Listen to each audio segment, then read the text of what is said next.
Good evening, everyone. Today, I will be giving you all a very brief and general introduction to terracotta temples of Bengal and terracotta temple architecture. So to begin with, we shall first be talking about the chronology of these temples. So as ma'am has already said, these temples generally we see them from the 17th century. Some of them, like the ones in the Bardhaman district and a few in the Bankura district, are a little earlier.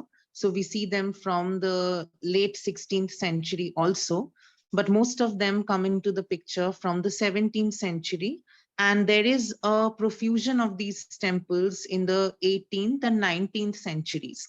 By the end of the 19th century, there is an almost complete disappearance of these temples. And by the early 20th century, we don't see these terracotta temples. Now, here is a map of West Bengal, the present day map. And I have highlighted the districts where we have a concentration of terracotta temples. And most of these are in southern Bengal, as you can see. That doesn't mean that in northern Bengal, we don't see terracotta temples. We do see a few in Dinajpur districts, a few in some other northern districts. There are also terracotta temples in Bangladesh, the neighboring country, and a few of them also occur in other neighboring Indian states. So for example, in Jharkhand, we have some important terracotta temples from this village called Maluti. Now, that being said, the concentration is always in South Bengal, and this lecture is only with respect to the terracotta temples of West Bengal. Now, when we speak about terracotta temples, what becomes important is to define what these terracotta temples are and to talk about their architecture. Now, when I say terracotta temples, I feel it's a little of a misnomer because these are essentially brick temples which had terracotta ornamentation on them. And you do not always see terracotta ornamentation either surviving today or even present on these temples. Sometimes they were using lime also as a medium of decoration to make the same kind of figurines that you see in terracotta. But essentially, these were brick temples, and we will speak more about the material of make. Now, the most basic form of superstructure that you see in these temples that also defines them is what we call the Chala style of superstructure. Now, here, I have given a figure where I've tried to explain how the Chala type of superstructure came into being. So at the very beginning, you had the barrel vaulted roof. Now, the barrel vaulted roof is a very common ancient Indian temple form or a superstructure form that you see in very early Nagar temples of North India, as well as in some Dravid temples of South India. Now, this barrel vaulted roof is essentially a semicircular kind of superstructure. This, at some point in time, becomes a pointed arch. So this also resembles the Sukhanasika of the temple, which is shaped like a Chaitya arch, a pointed arch. And over a period of time, what the architects would have also done is they would have tweaked here and there with the edges of these arches, and they would have then come up with this chala type of roof. That being said, the chala type of roof is believed to be an inspiration from the local Bengali thatched hut roofing, which is also in the form of a chala. So it has an inclined surface and it has these pointed arches. So this is how probably the chala type of roof came into being. Now, within chala style, you have what we call dochala. So the diagram that I showed you a little earlier is a dochala type of temple, which means that it has essentially two faces. So the diagram that you see in the center on the left is an example of a dochala style of temple because it has two faces of the chala as a superstructure. And very logically, these temples are rectangular in their plan, because if you have to accommodate that kind of a chala, you would need a rectangular or elongated base. What then comes up from these temples is the Jor Bangla style of temple, where we join these two individual do chala structures. So the picture just above that on the extreme left is an example of a Jor Bangla style of temple, where they have essentially joined these two do chala temples. Now, a variation of the chala temple is a char chala. Now, the one that you see on the lower left, on the extreme left, is the char chala style of temple. Now, these are relatively uncommon. So far, all the temples that I have personally visited and seen, this is the only example of a char chala temple that I came across, and this is in a place called Bhattamati. Now here, what they do in char chala is that they elongate the center into the form of a point. So therefore, the plan becomes a square plan, because now you have to accommodate the char chala. So if you count this chala superstructure, you will have 4 sloping surfaces on 4 sides. An addition to this is the ARCHAEOLOGICAL style of temple, which is on the extreme right. The one on the top is an example of an ARCHAEOLOGICAL style of temple, which is a char chala superstructure and another char chala structure on top of that. So essentially, these are multiplicative superstructural formulae, which means that you have a basic do chala or char chala design, and then you keep adding superstructures on top of them. Another type of superstructure that came about is the Ratna style of superstructure. In Ratna style, if you see the picture on the right at the bottom, this is an example of a Ratna style of temple, which is the Bhattamati temple. Here, rather than having chalas, we have these pinnacles. So the word Ratna basically means pinnacle. Now, this is a very commonly seen in Bishnupur temples. Although I have personally never visited the temples of Bishnupur, but the Mallas who were the patrons in Bishnupur were very fond of these Ratna style of temples. Again, the Ratna Chala prefers to use this multiplicative formula. So the most basic form would be the Tri Ratna, which is 3 pinnacles on 3 corners or 3 sides. Then you would have the Pancharatna, then you would have the Saptaratna, the 9 Ratnas, the 12 Ratnas, sorry, 11 Ratnas, and it goes on. And you keep adding pinnacles on the top of your temple. So these are some of the most basic styles of temple architecture in this scenario. There are 2 others. One is the Mancha, which is very similar to a platform. So when you see these temples of Bishnupur especially, you will come across these elevated platform kind of structures, which don't look like places of worship or religious congregation. Rather, they could have been places for some kind of socio-cultural celebration. So the word mancha essentially means a platform or a place to gather for any kind of celebration like Holi or Durga Puja or things like that. Now, having spoken about the general architectural designs, let's talk a little about the material and the technique of make. So these were temples that were essentially using brick as a medium of construction. Now, the most common reason that is cited for the use of brick, and which is also archaeologically most probable, is that good quality lithic material was not available in this region, geographically speaking. And the people had a lot of access to alluvial clay and lateritic clay, depending on whichever part of Bengal you were in. Given that Bengal is a riverine country, there was a lot of alluvial clay and silty clay sediment available and a lot of laterite. And people were making use of this clay to make bricks. And therefore, brick became the most preferred medium of construction. They also realized that carrying stone over long distances, right from the Rajmahal hills in the north down the riverine way was a little cumbersome and a little more expensive. So it was rather useful, or more prudent for the artisans to have started bricks as a medium of construction.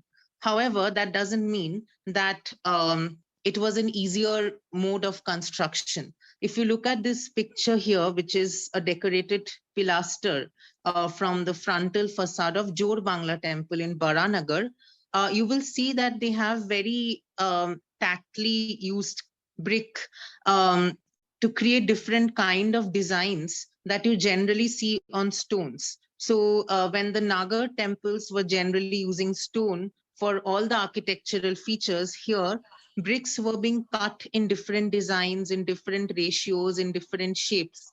They were being fixed in different angles just to give that very impressive three-dimensional effect, and to give you a sense that it is essentially a structure in stone. And then they have covered it so well with terracotta, um, almost completely, that you don't realize that it is actually made of bricks until and unless the terracotta wears and falls off, or there is some other way to gauge that. Now, using terracotta as a medium of ornamentation has a history in Bengal right from the times of the Chandraketu Garh and the very early historic civilizations and settlements in this area. And it was a symbol of urbanity and craft in this region. So a lot of techniques in terracotta were known to the people, and there were workshops where artists were practicing terracotta art. They were using terracotta not only as plaques, as narrative or decorative plaques, but they were also very well versed with how to create relief depictions in terracotta. So often the figures would come out in relief. And we can then say that there were these workshops of artists and guided by master craftsmen, and they were settled in different parts of Bengal in the different present day districts that we have. And they were also using molds for many of their figural depictions, which is why we see a lot of imagery repeated across temples. And there was some kind of uniformity or general pattern arriving in temple architecture, because people were communicating with one another, and there was some kind of supervision from these master craftsmen regarding how to go about carving the terracotta and what kind of technique to be used and in what ratios you're going to use your bricks and what plan you're going to follow. Now, let's talk about patronage. So these temples that we see, they made profuse use of terracotta, and sometimes they were quite large in their scale. And any kind of temple building activity requires patronage of a substantial level. And that is why the question of patronage becomes very important. Uh, and we are also looking at how certain regional polities were becoming important in this period.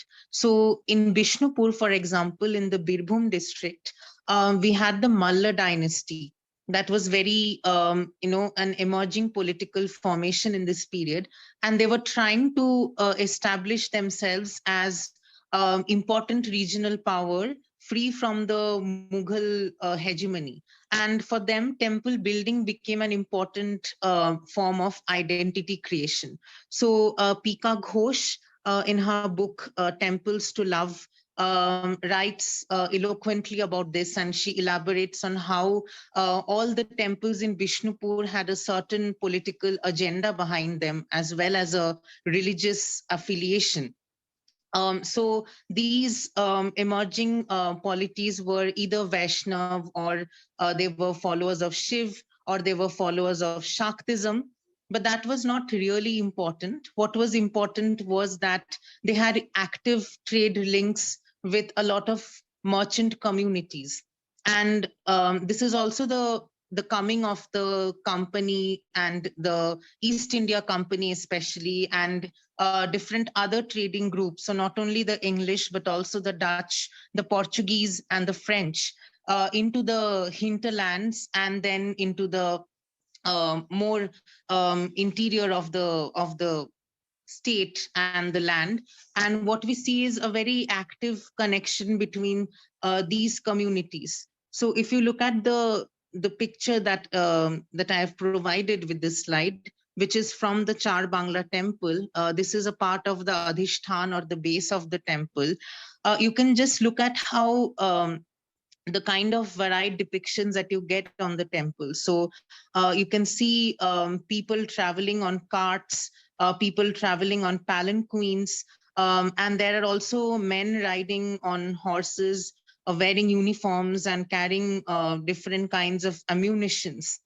And on top of that, you can also see pictures of emergent, lavish household interiors, which shows you the kind of commercial exchanges and the kind of exposure that these artists were also having, and the kind of commercial scenes that they were well versed with, which they were also able to depict on the temples.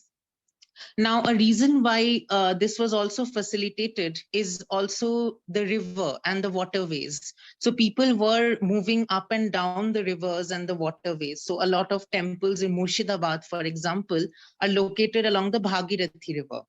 A lot of temples in Nadia are located along the Jalangi River. A lot of temples in present-day Kolkata are located along a channel of the Ganga, which is now dead and moribund. But at one time, it was known as the Adi Ganga, and it was an essential um, channel for traders to travel. So that also explains a lot of the iconography that you see in these temples. Now, when I talk about the iconography, it's not only very diverse, but it's also something that makes us question the labels of what is Shaktism, what is Vaishnavism, and what is Shaivism. So just to give you the example of the Char Bangla temple in Murshidabad, these are essentially temples dedicated to Shiv, and there are there are 3 Shivlingas inside each of these structures. But what you essentially see on the exterior of the temple in iconography are depictions of the goddess. So, for example, here you see depictions of the goddess. You can see different forms of the goddess being depicted, all from Char Bangla. Similarly, you can see in other cases depictions from the Ramayana and depictions from the Mahabharata and depictions of Vishnu Puran, all on the Shaiva temple. So that makes us question that how far can we say that this is, a Shaiva motif, or this is a Vaishnav motif, or this is a Shaiv temple, because the iconography is very diverse and it shows an amalgamation. Another amalgamation comes when we look at how the religious and the secular imagery has merged in these temples. So for example, if you look at this particular panel that is adjoining the screen, there is this depiction of a person smoking hookah and a pipe. And then there are also depictions of women in the household. There are depictions of men, carrying bows and arrows, and many other related depictions. Similarly, you have depictions such as these. This is also from the Char Bangla temple. This is a part of the Adhishthan of the temple or the base. You have these depictions of men who are going on hunting or, on some kind of war. They're riding horses, and all kinds of animals are also shown in association. So men engaging with tigers and lions and similar scenes. And you also have other depictions from the household. So, and maybe right above these images or adjacent to them, you would have depictions of Mahishasur Mardini, or you would have depictions of Ramayan. So maybe the next panel would show Ram, Sita, Lakshman going into the forest, or maybe the scene of Ram fighting Ravan.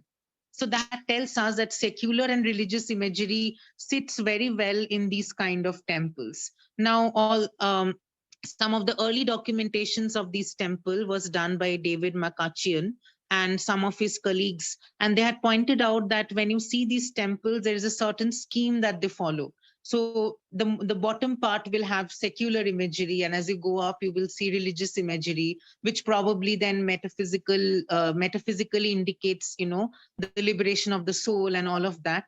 That might be a general pattern in a lot of these temples, but what also one finds in a lot of these temples is a mixture of themes. So we can't really say that, this entire zone is for secular imagery and religious imagery is reserved for higher purposes or anything like that.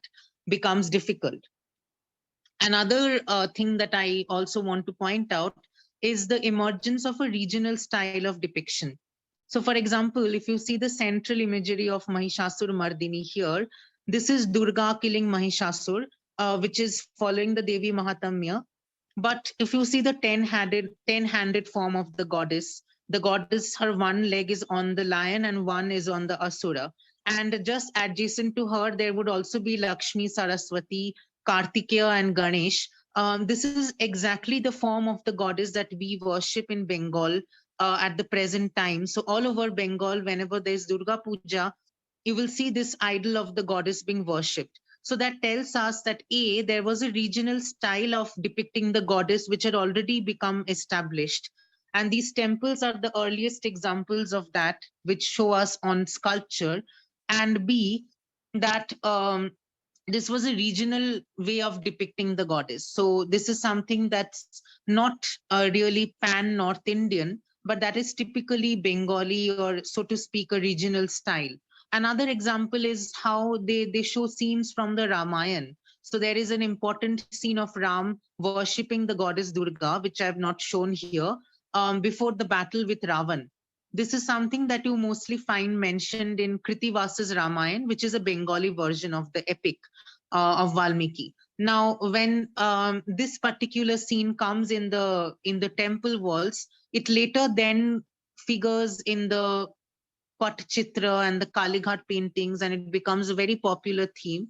And in Bengal, this is a very popular mythology. But the earliest depiction of that is probably in the Terracotta temple. So that also tells us how a regional style was developing and how these artists had that knowledge and they were able to depict that on brick and terracotta.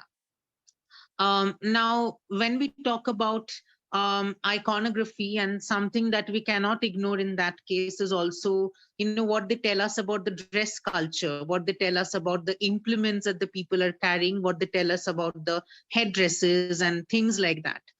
So from here, we come to the archaeological relevance of these structures. So why do we at all need to study these structures, and why are they archaeologically relevant? The reason for that is, first, these terracotta temples are probably the only surviving material evidences of religious architecture in 17th to 19th century Bengal, and that also patronized by the royalty. So not a lot of secular architecture survives. You have very few remains of old palaces and other departmental buildings of the royalty, but these temples survive in profuse quantities, and they also give you a hint of the religious landscape of the time. So what all were the sacred centers, and what all did they have to do with commerce and trade and business interactions, if at all? So what role was the river playing in all of this? And you can then map the location of these temples in present day geography and find out what were the routes that the business interests and the merchants were taking, and where all are these temples located. So a lot of material evidence to to glean a lot of information relevant to that art, architecture, as well as commercial exchanges come from these temples.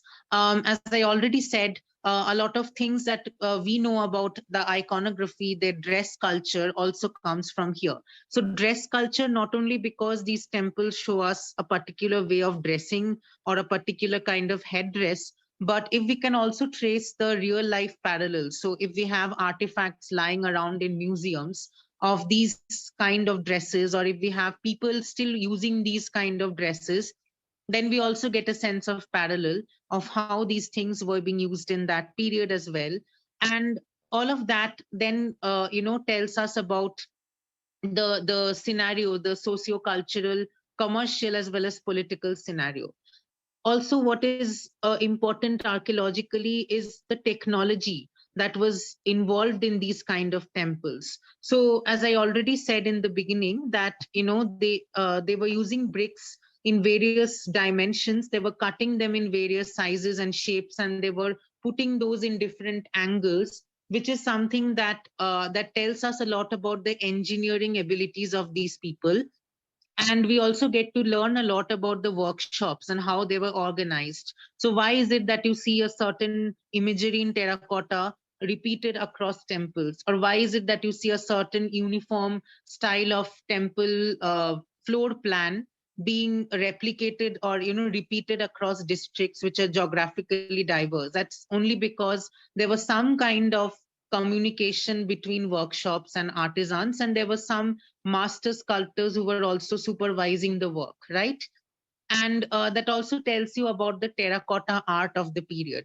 Now, terracotta art, as I already said, is something that was there from the very early urban settlements of the 2nd century CE in places like Chandraketugarh and Panduraja Dhibi, right through the Gupta period into these 17th and 19th century temples. And if you would know, in present day also, terracotta art is something that survives in Bengal as an important craft tradition. So if one could also study the way these terracotta crafts have evolved over time, the way the technology has evolved over time, one would also get an idea of how terracotta is intricately linked with the intangible cultural heritage of the people, and how in turn these temples are also very much a part of these traditions. So for example, if today I was to repair a particular temple, and like probably I wanted to reinstall some terracotta plaques there, then the kind of terracotta artisans I would go to would probably be practicing some of these art in the present day. So they would be the sutradhars and the traditional architects, and they would still have the knowledge of terracotta working. So that also tells us the intangible cultural heritage linkages of these temples. There are many other archaeologically relevant aspects that these temples cater to, but let us talk about the future scope of study. So what all is there that we can study in this field now? All the existing work on these temples mostly have focused on the architectural styles, the iconographic details, but a lot of work needs to be done in the field of comprehensive documentation of these structures. We also need to look at the conservational aspects of these temples. So individual structures, you might see them overgrown with vegetation. So a lot of terracotta temples in Kolkata, they suffer from weathering. They have grown lichen mats, or they suffer from biodeterioration. They would have a lot of vegetal growth on them. So you would need to then conduct conditional assessment of individual structures, prepare a conditional assessment plan, a preliminary report, and then approach the concerned authorities with the concerns of the site. So you can say that these are the problems that my site is facing, and this is the kind of resources that I would need, and this is the kind of intervention that is required. Another thing is vulnerability assessment. So the Charbangla temples of Baranagar, which I am working on at present, are located in the Murshidabad district, and these are on the west bank of the Bhagirathi river. So they face the threat of river bank erosion, and this is something that has been happening historically. The river has been changing its course very erratically in this area, and as a result, what I, as a researcher, would aim to do is map the vulnerability of the site. So, we can create thematic maps to study the rate at which this riverbank erosion can affect the site in future, and what kind of measures can then be taken to protect the site if the need arises. And many other issues of archaeological management. So it could cater to archaeotourism. For example, the Bhattamati group of temples are they're sort of inaccessible to a lot of people because of the poorly maintained roadways, and also because these sites are located maybe very far away from the city center, so to speak. So we can also look at how more archaeological attention can be diverted towards these temples and document them. Similarly, there are temples like the ones in Bishnupur where a lot of tourists come on a daily basis, but because of excessive tourist footfall, maybe the microclimate of these structures is being affected, and they need conservation in that sense. So then we also need to understand how we can manage tourism in these areas and how these temples can be taken care of for the future generations. Another important thing that I would like to highlight is orality and popular memory. So there are these temples in Kolkata, which are called the Durgeshwar temples, where there is a very interesting local myth that the Shiv idol inside the temple, the Shiv Linga, is said to have been chained. So you can see that the Shiv Linga is chained because it is said that the Shiv Linga used to go and drown itself in the river, and people would then bring it back and chain it so that it would not move from its place. Now, earlier, the Adi Ganga used to flow very near to the site.